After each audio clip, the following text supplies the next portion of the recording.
Hello दोस्तों, learning by doing पे मैं प्रियंका आप सभी का स्वागत करती हूं। और जैसा कि आपके सामने है दोस्तों, ये है यूपीएसआई एंड यूपी पुलिस के लिए जीके जीएस का क्वेश्चन प्रैक्टिस सेट नंबर 21। अगर पहली बार आप हमारे चैनल पे विजिट किए हैं तो वीडियो को लाइक करके चैनल को सब्सक्राइब करके ऑल का बटन प्रेस कर दीजिएगा, ताकि डेली के आने वाले जो क्वेश्चन प्रैक्टिस सेट हैं आपको ईजिली मिल सके। तो चलिए बिना टाइम वेस्ट किए हुए फटाफट क्वेश्चन देख लेते हैं कि कैसे कैसे प्रश्न आप सभी से आगामी परीक्षा में पूछे जा सकते हैं। तो जैसा कि क्वेश्चन नंबर 41 है आपके सामने कि भारतीय नागरिक सुरक्षा संहिता यानी बीएनएसएस की धारा 144 के तहत भरण पोषण का आदेश ... लागू नहीं होगा। ऑप्शन ए पत्नी पर, ऑप्शन बी व्यभिचारिणी पत्नी पर, ऑप्शन सी माता पिता पर, या ऑप्शन डी बच्चों पर। बताएं इस प्रश्न का करेक्ट आंसर क्या होगा। तो इस प्रश्न का करेक्ट आंसर ऑप्शन बी हो जाएगा कि वो आपका व्यभिचारिणी पत्नी पर जो है भारतीय नागरिक सुरक्षा संहिता यानी बीएनएसएस की धारा जो है 144 लागू नहीं होता है। ठीक है, अगला क्वेश्चन है क्वेश्चन नंबर 42 कि भारतीय संविधान की प्रस्तावना में निम्न में से किस मूल शब्द का उपयोग यह दर्शाने के लिए किया गया है कि भारत में एक राष्ट्र का निर्वाचित प्रमुख होता है। ऑप्शन ए समाजवादी, ऑप्शन बी गणराज्य, ऑप्शन सी अखंडता, या ऑप्शन डी धर्मनिरपेक्ष। बताएं इस प्रश्न का करेक्ट आंसर क्या होगा। तो इस प्रश्न का करेक्ट आंसर ऑप्शन बी हो जाएगा, वो होगा आपका गणराज्य। ठीक है, अगला प्रश्न है क्वेश्चन नंबर 43 है आपके सामने दोस्तों, वो है कि बलात्संग की पीड़िता का परिचय प्रकटन भारतीय दंड संहिता की धारा 228 क में वर्णन किया गया था, परंतु अब यह वर्तमान में न्याय संहिता बीएनएसएस 2023 के किस धारा में बलात्संग की पीड़िता का प्रकटन दंडनीय अपराध घोषित किया गया है। ऑप्शन ए धारा 72, ऑप्शन बी धारा 65, ऑप्शन सी धारा 64, ऑप्शन डी धारा 66। तो इसका करेक्ट आंसर जो हो जाएगा आपका ऑप्शन ए यानी धारा 72 में जो है आपका शामिल किया गया है। ठीक है, अगला क्वेश्चन है क्वेश्चन नंबर 44 कि दंड प्रक्रिया संहिता 1973 के स्थान पर 1 जुलाई 2024 से लागू की गई भारतीय नागरिक सुरक्षा संहिता 2023 का मुख्य विशेषता है। ऑप्शन ए अपराधों का अन्वेषण और सूचना देने के लिए इलेक्ट्रॉनिक का संचार के माध्यम से प्रौद्योगिकी तथा विधि विज्ञान के उपयोग के लिए प्रावधान करना। ऑप्शन बी है सामानों की तमील के मामले में इलेक्ट्रॉनिक व संचार के माध्यम से प्रौद्योगिकी तथा विधि विज्ञान के उपयोग के लिए प्रावधान करना।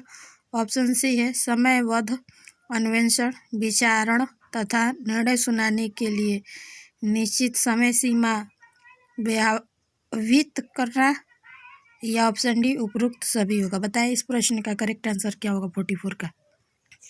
तो इस प्रश्न का करेक्ट आंसर ऑप्शन डी हो जाएगा, उपरोक्त सभी होगा। ठीक है, अब क्वेश्चन नंबर 45 है आपके सामने दोस्तों, वो है कि आयकर अधिनियम 1961 ... के तहत छूट और राहत प्रदान करता है। Option A, option B, option C and option D. बताएं इस प्रश्न का करेक्ट आंसर क्या होगा 45 का। तो इस प्रश्न का करेक्ट आंसर ऑप्शन सी हो जाएगा, वो होगा आपका अध्याय 8 के प्रावधानों का तहत जो है छूट और राहत प्रदान करता है। ठीक है, क्वेश्चन नंबर 46 है कि केंद्रीय सूचना आयोग निम्नलिखित में से किस केंद्रीय मंत्रालय के अंतर्गत आता है। ऑप्शन ए केंद्रीय कानून और न्याय मंत्रालय, ऑप्शन बी केंद्रीय गृह मंत्रालय, ऑप्शन सी केंद्रीय कार्मिक लोक शिकायत और पेंशन मंत्रालय, ऑप्शन डी है केंद्रीय इलेक्ट्रॉनिक और सूचना प्रौद्योगिकी मंत्रालय के द्वारा। बताएं इस प्रश्न का करेक्ट आंसर क्या होगा 46 का।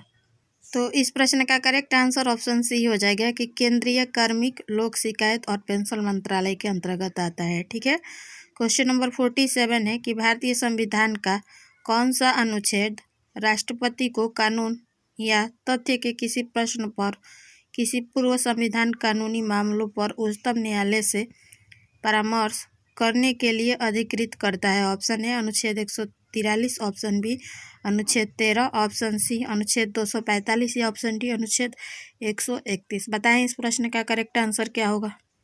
तो इस प्रश्न का करेक्ट आंसर ऑप्शन ए हो जाएगा, अनुच्छेद 143 के अंतर्गत जो है उच्चतम न्यायालय से परामर्श करने के लिए अधिकृत करता है। ठीक है, ओके। क्वेश्चन नंबर 48 है आपके सामने कि अनुसूचित जाति या अनुसूचित जनजाति के किसी सदस्य को सार्वजनिक रूप से किसी भी स्थान पर नीचा दिखाने के इरादे से जानबूझकर अपमानित करने या डराने धमकाने की सजा ...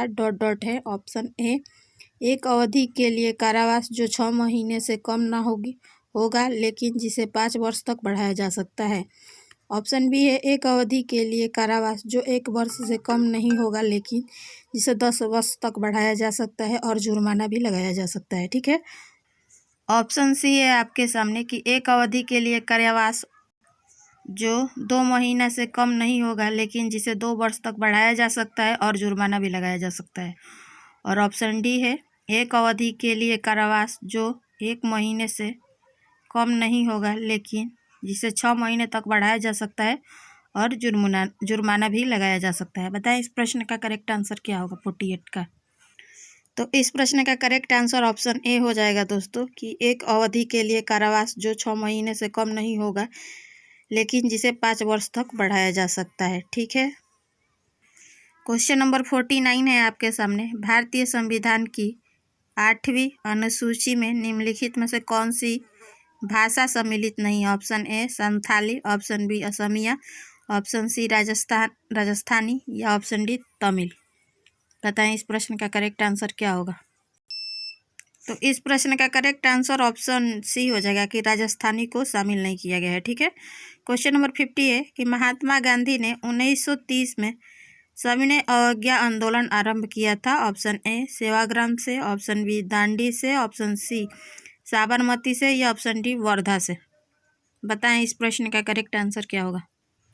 तो इस प्रश्न का करेक्ट आंसर ऑप्शन बी हो जाएगा कि 1930 में महात्मा गांधी ने जो सविनय अवज्ञा आंदोलन आरंभ किया था वो दांडी से प्रारंभ किया था। ठीक है, क्वेश्चन नंबर 51 है कि भारतीय दंड संहिता 1860 की निम्नलिखित में से किन धाराओं में कुछ परिवर्तन के साथ नई भारतीय न्याय संहिता BNS में स्थान दिया गया है। ऑप्शन ए धारा 29, ऑप्शन बी धारा 8, ऑप्शन सी धारा 22 या ऑप्शन डी उपरोक्त सभी। बताएं इस प्रश्न का करेक्ट आंसर क्या होगा 51 का।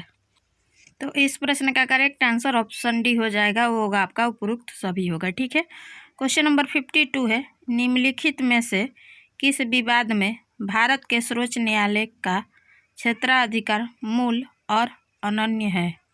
ऑप्शन ए मौलिक अधिकारों का उल्लंघन, ऑप्शन बी सांसद सदस्यों के निर्वाचन विवाद, ऑप्शन सी विधानसभा के सदस्यों के निर्वाचन विवाद या ऑप्शन डी भारत सरकार और एक या एक से अधिक राज्यों के बीच कोई विवाद। बताइए इस प्रश्न का करेक्ट आंसर क्या होगा 52 का।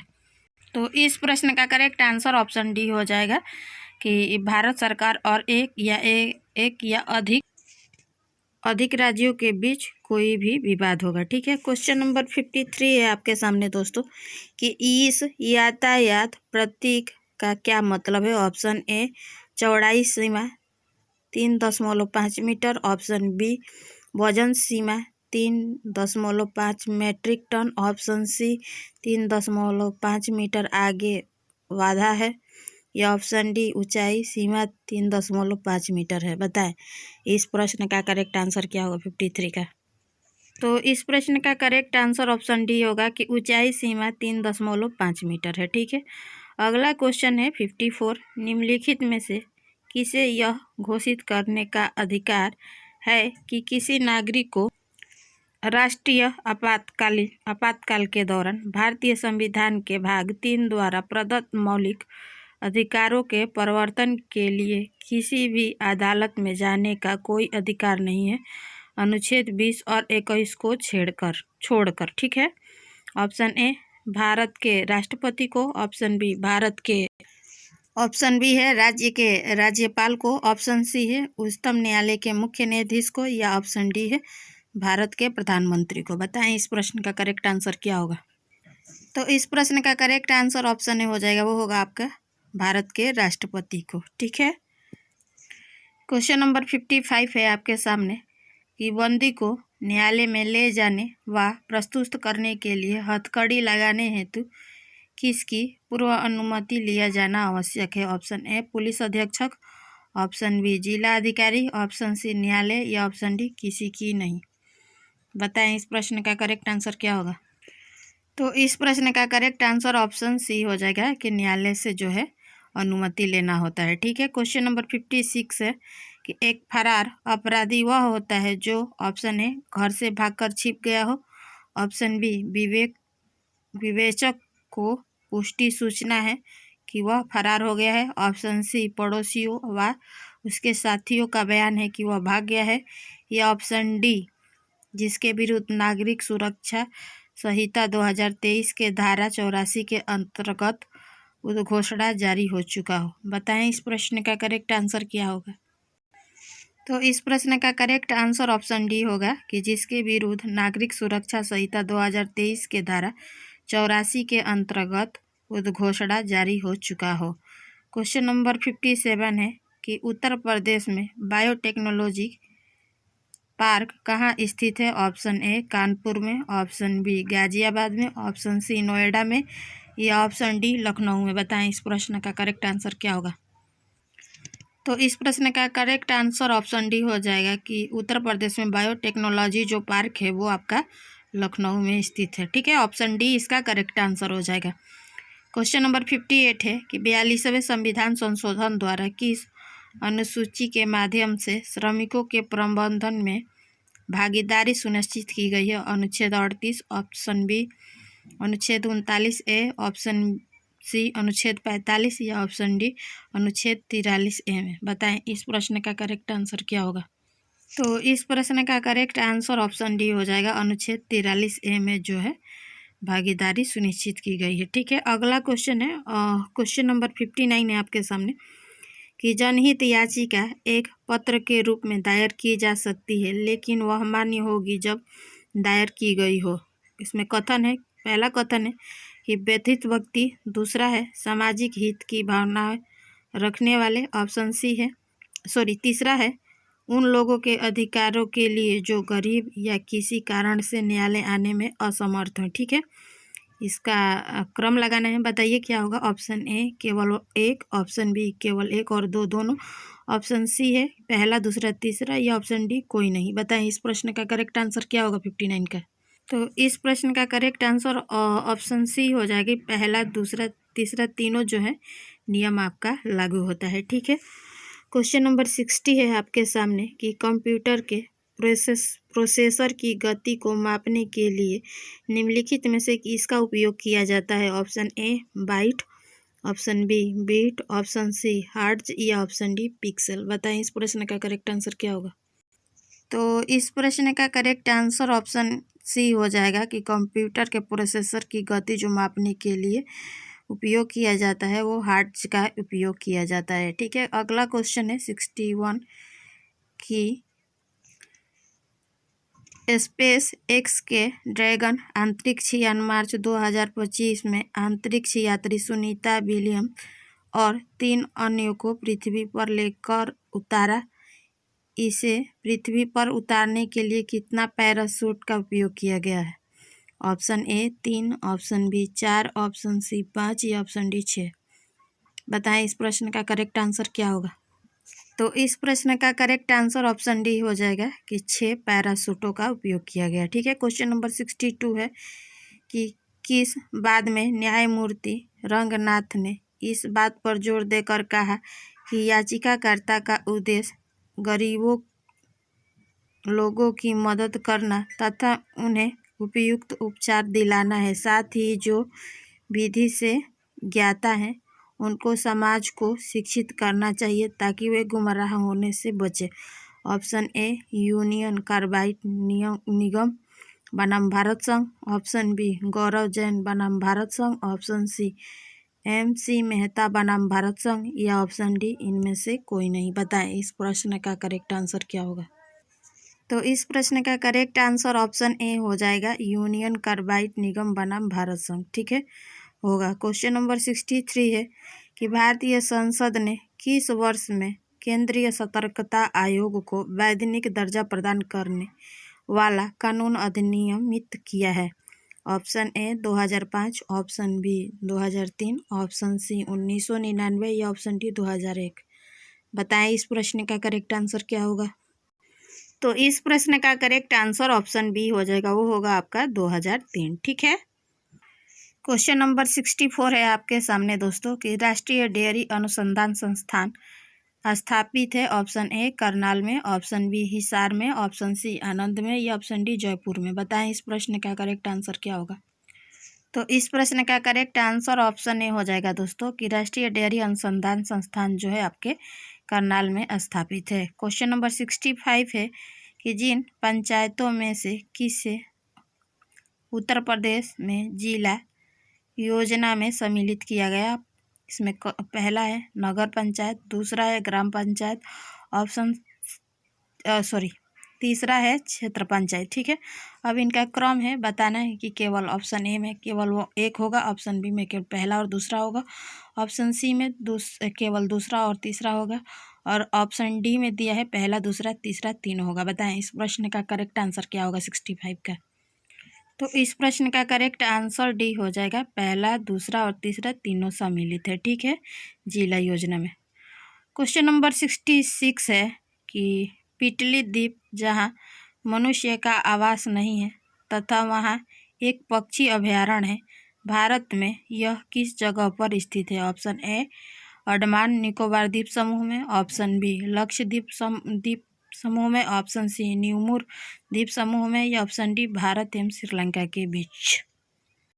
तो इस प्रश्न का करेक्ट आंसर ऑप्शन बी हो जाएगा कि वो आपका जो अभयारण्य है, पक्षी अभयारण्य, वो लक्षद्वीप समूह में स्थित है, ठीक है।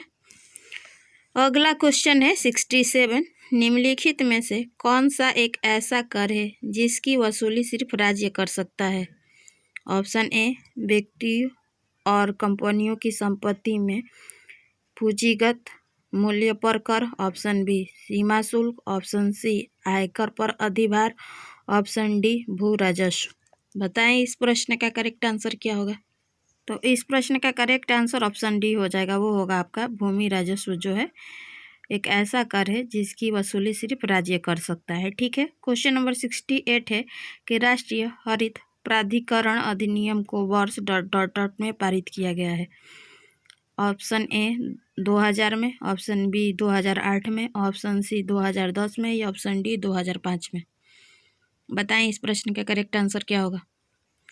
तो इस प्रश्न का करेक्ट आंसर ऑप्शन सी हो जाएगा कि 2010 में जो है आपका राष्ट्रीय हरित प्राधिकरण अधिनियम को पारित किया गया था, ठीक है। क्वेश्चन नंबर 69 है कि किस अधिनियम द्वारा 120 सदस्य वाले चैम्बर ऑफ प्रीसेज की व्यवस्था की गई है? ऑप्शन ए 1853 का चार्टर एक्ट, ऑप्शन बी 1973 का अधिनियम, ऑप्शन सी 1909 का अधिनियम या ऑप्शन डी 1919 का अधिनियम। बताएं इस प्रश्न का करेक्ट आंसर क्या होगा? तो इस प्रश्न का करेक्ट आंसर ऑप्शन डी होगा, 1919 का अधिनियम द्वारा जो है 120 सदस्य वाले चैम्बर ऑफ प्रीसेज की व्यवस्था की गई है। क्वेश्चन नंबर 70 है कि निम्न में प्राकृतिक रेशम का एक घटक कौन है? Option A phosphorus, option B nitrogen, option C magnesium या ऑप्शन डी पोटेशियम। बताएं इस प्रश्न का करेक्ट आंसर क्या होगा? तो इस प्रश्न का करेक्ट आंसर ऑप्शन बी हो जाएगा, वो होगा आपका नाइट्रोजन, ठीक है। क्वेश्चन नंबर 71 है आपके सामने कि निम्नलिखित में से किस खिलाड़ी को 2025 में पद्म भूषण से सम्मानित किया गया? ऑप्शन ए PR श्रीजेश यानी हॉकी में, ऑप्शन बी हरविंदर सिंह तीरंदाज में, ऑप्शन सी इनिवलिपल मणि विजयन फुटबॉल में, option D R Ashwin cricket में। बताएं इस प्रश्न का करेक्ट आंसर क्या होगा 71 का? तो इस प्रश्न का करेक्ट आंसर ऑप्शन ए हो जाएगा, PR श्री राजेश जो है हॉकी में जो है 2025 में पद्म भूषण से सम्मानित किया गया। क्वेश्चन नंबर 72 है कि मोटर वाहन अधिनियम 2019 के अनुसार यदि आपातकालीन सेवा वाले वाहनों को रास्ता नहीं देने पर जुर्माने का प्रावधान है। Option A 5,000, option B 10,000, option C 1,000 या ऑप्शन डी 15,000। तो इस प्रश्न का करेक्ट आंसर ऑप्शन बी हो जाएगा कि 10,000 रुपये का जुर्माना लगाया जाएगा। ठीक है। क्वेश्चन नंबर 73 है कि मुस्लिम महिला विवाह अधिकार संरक्षण विधेयक के अनुसार तलाक कहने वाले पुरुष यानी पति को कारावास में दंडित किया जाएगा। ऑप्शन ए 5 वर्ष, ऑप्शन बी 3 वर्ष, ऑप्शन सी 10 वर्ष या ऑप्शन डी 2 वर्ष के लिए। तो इस प्रश्न का करेक्ट आंसर ऑप्शन बी हो जाएगा कि 3 वर्ष के लिए दंडित किया जाएगा। क्वेश्चन नंबर 74 है आपके सामने। भारत का सबसे कम जनसंख्या वाला राज्य है। Option A Sikkim, option B Uttarakhand, option C Mizoram या ऑप्शन डी अरुणाचल प्रदेश। तो इस प्रश्न का करेक्ट आंसर ऑप्शन ए हो जाएगा, वो होगा आपका सिक्किम राज्य जो है भारत का सबसे कम जनसंख्या वाला राज्य है। क्वेश्चन नंबर 75 है कि भारतीय संविधान में के निम्नलिखित में से किस अनुच्छेद में चुनाव आयोग के संबंध में प्रावधान है। ऑप्शन ए अनुच्छेद 324, ऑप्शन बी अनुच्छेद 315, ऑप्शन सी अनुच्छेद 299 या ऑप्शन डी अनुच्छेद 256। तो इस प्रश्न का करेक्ट आंसर ऑप्शन ए हो जाएगा, वो होगा आपका अनुच्छेद 324 में जो है चुनाव आयोग के संबंध में प्रावधान है। क्वेश्चन नंबर 76 है कि बाल विवाह प्रतिषेध अधिनियम में अवयस्क की परिभाषा दी गई है। Option A, option B, option C and option D बताएं। तो इस प्रश्न का करेक्ट आंसर ऑप्शन बी हो जाएगा कि 2 में जो है बाल विवाह प्रतिषेध अधिनियम में अवयस्क की परिभाषा दी गई है। क्वेश्चन नंबर 77 है कि किशोर न्याय यानी बालकों को की देखरेख और संरक्षण अधिनियम लागू हुआ। ऑप्शन ए 1 मार्च 2015, ऑप्शन बी 1 अप्रैल 2015, ऑप्शन सी 15 जनवरी 2016 या ऑप्शन डी 30 सितंबर 2015। बताइए इस प्रश्न का करेक्ट आंसर क्या होगा। तो इस प्रश्न का करेक्ट आंसर ऑप्शन सी हो जाएगा, 15 जनवरी 2016 को जो है ये अधिनियम लागू हुआ। ओके। क्वेश्चन नंबर 78 है कि पूर्वोत्तर राज्यों में निवेश को बढ़ावा देने के लिए rising north east investors summit 2025 का आयोजन किस शहर में किया गया। Option A Nai Delhi, option B Itanagar, option C Dispur या ऑप्शन डी कोहिमा में। तो इस प्रश्न का करेक्ट आंसर ऑप्शन ए हो जाएगा, वो होगा आपका नई दिल्ली में आयोजित किया गया था। ठीक है। क्वेश्चन नंबर 79 है कि किस जनहित याचिका में उच्चतम न्यायालय ने निर्धारित किया कि जहां तीली में ज्वलनशील मसाला लगाया जाता है वहां बच्चों को नियोजित ना किया जाए। ऑप्शन ए SC मेहता बनाम तमिलनाडु राज्य, ऑप्शन बी परमानंद कटरा बनाम भारत संघ, ऑप्शन सी शीला वर्षे बनाम भारत संघ या ऑप्शन डी रसिक लाल बनाम किशोर खानचंद बघनवाली। बताएं इस प्रश्न का करेक्ट आंसर क्या होगा। तो इस प्रश्न का करेक्ट आंसर ऑप्शन ए हो जाएगा, वो होगा आपका SC मेहता बनाम तमिलनाडु राज्य होगा। ठीक है, तमिलनाडु राज्य। क्वेश्चन नंबर 80 है कि सुप्रीम कोर्ट ने ... के मामले में फैसला सुनाया कि वह सुप्रीम कोर्ट के आदेश की अवहेलना करने वाले उच्च न्यायालय के न्यायाधीशों के खिलाफ अदालत की अवमानना की कार्रवाई शुरू कर सकता है। Option A, option B, option C and option D. बताएं इस प्रश्न का करेक्ट आंसर क्या होगा। तो इस प्रश्न का करेक्ट आंसर ऑप्शन ए हो जाएगा, स्पेंसर एंड कंपनी बनाम विश्व दर्शन वितरक पी लिमिटेड के द्वारा कार्यवाही शुरू कर सकता है। ठीक है। और इस तरह आपके क्वेश्चन के जो सीरीज है 40 क्वेश्चन के साथ कंप्लीट होता है। वीडियो पसंद आए तो चैनल को लाइक, शेयर, सब्सक्राइब जरूर करें और अपने फ्रेंड कलीग जिनसे रिलेटेड है उनके साथ शेयर करें ताकि उनको भी हेल्प हो सके। तो फिर मिलेंगे नेक्स्ट वीडियो में नेक्स्ट क्वेश्चन प्रैक्टिस सेट के साथ। तब तक के लिए धन्यवाद। आपका दिन मंगलमय हो।